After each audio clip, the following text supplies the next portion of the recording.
Hey guys, welcome to another video in the One series today.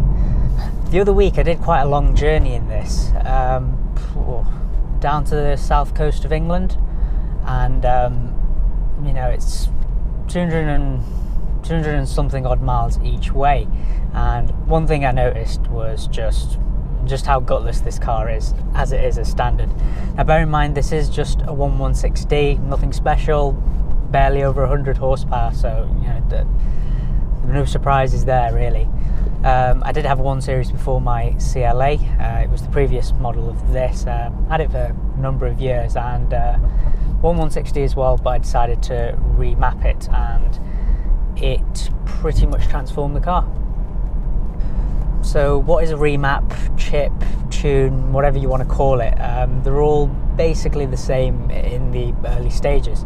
What you've got in the engine is something called an ECU, the engine control unit, and that's, you can kind of think of that as like the brain of the engine. What that does is, each time you press the gas pedal, it determines how much fuel and air to mix, and if the car's turbocharged, how much boost pressure. And straight out of the factory, manufacturers generally have it set really conservatively. So there's quite a lot of scope to actually modify those settings and squeeze out a bit more performance. Why manufacturers do that? It's quite a common question. It's because, you know, if you're living in the UK, we've got very mild conditions. It's not too hot, it's not too cold. The fuel is generally, it's very difficult to get bad fuel.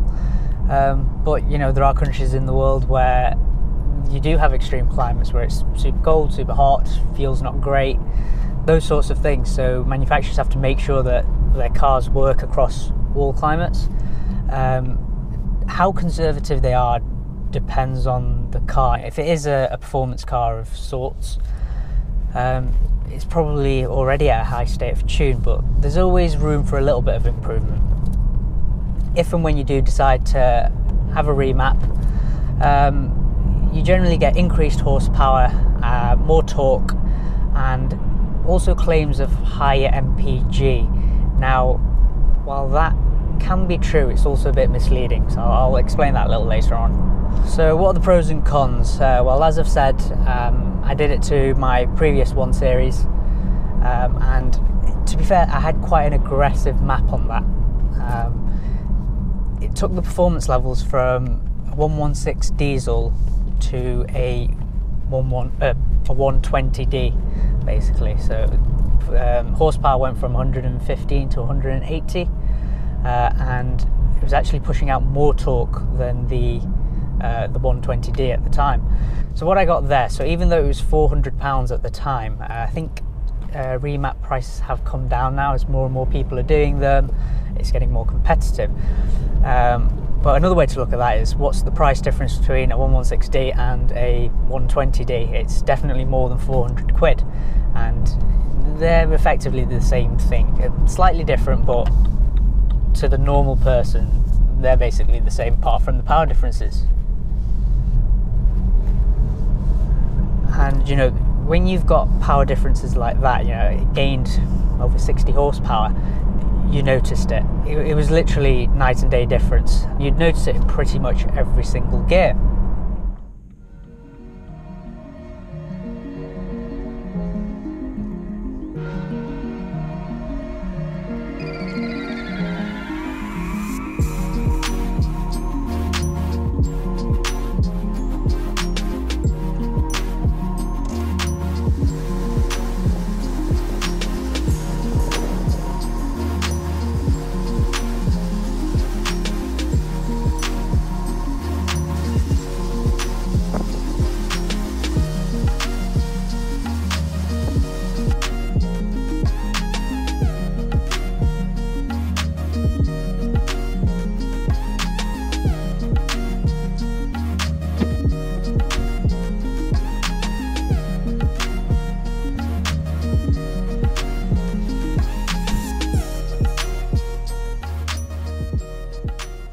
as well as just, you know, the numbers of increased performance.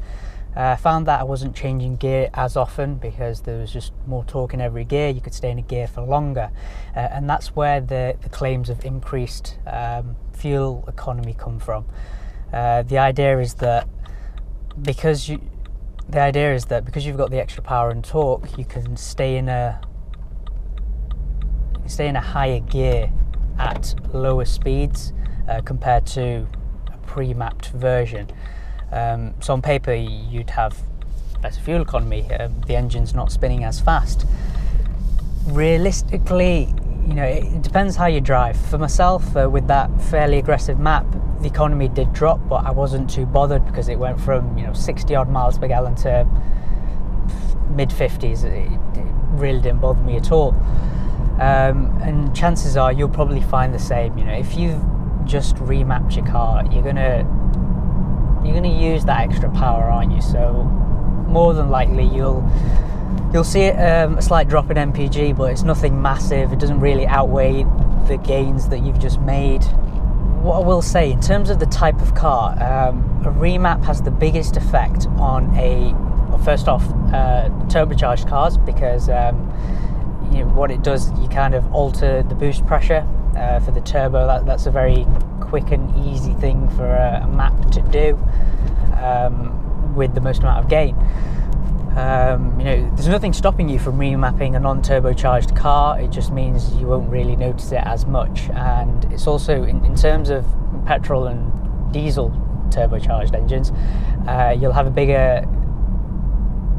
bigger real world noticeable difference from a diesel.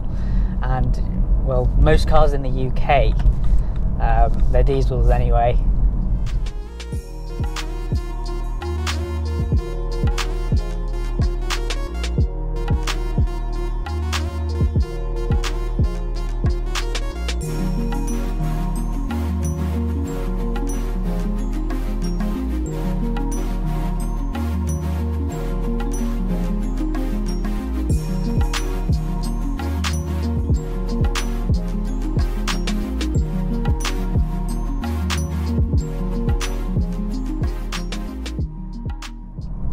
A lot of people ask, you know, what happens, does it void your warranty and stuff like that, and you know, if you take it for a service, will your dealership notice? Well, when I had remapped my one, I'd had the remap on and then had a service due. Left the remap on, and, you know, no issues arose. All they did, they reflashed the car, which means that they kind of reset the ECU, so the car was standard again. You can specifically ask them not to do that, but at the time I think I just forgot. But that was simple. You know, whichever company you go with, they're quite familiar with stuff like that, and I just took it back to the company that did the remap, and they kind of just put it back on free of charge. I think a lot of, you know, a good tuner will allow you like 2 free ones after, you know, the initial remap that you've paid for. Or they might charge a really small fee. All depends on who you go with. And you know, if you're remapping a car like this, it's not really a performance car. It's just a normal car.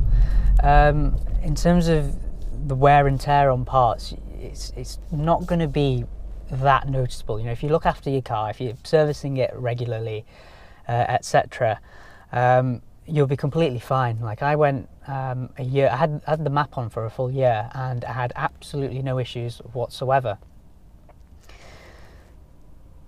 If you're considering doing it to, like, you know, I've got the CLA 45 as well. I wouldn't remap that because it's already at quite a high state of tune. Like, you know, all Merc did from the very first A45 CLA 45. You know, that had 355 horsepower. It increased to 380, didn't it? 370 something. All they did was mess about with the ECU, nothing else. And you know, from that kind of engine, it's already running. It's quite highly stressed anyway, so I wouldn't really want to risk it, because with my CLA 45, I've already had issues with it, and I'm kind of expecting more issues. You know, the warranty. There's about a year left on the warranty, and you know, if things go wrong in a performance car, it can get quite expensive. So personally, I wouldn't really do it on a car like that. But you know, for any kind of everyday diesel or a car where the engine isn't at really high stresses or anything like that, there is so much scope for added performance with very little cost in terms of reliability and the physical cost. Remaps are getting cheaper, but however, I do kind of live by the you get what you pay for motto, and so you know, don't go for the absolute cheapest one, because chances are there's something dodgy about it. But speaking from experience, I had absolutely no issues with it, and I will probably remap this one very soon. Anyway guys, if you've got any specific questions about a remap, whether it's suitable for your car, or if you're still a bit nervous as to whether to go for one, because you know, I have that, feel free to drop a comment down below. I'll do my best to answer it, or chances are someone else with a bit more knowledge will answer it for you. As always guys, thanks for watching, and I shall see you in the next video.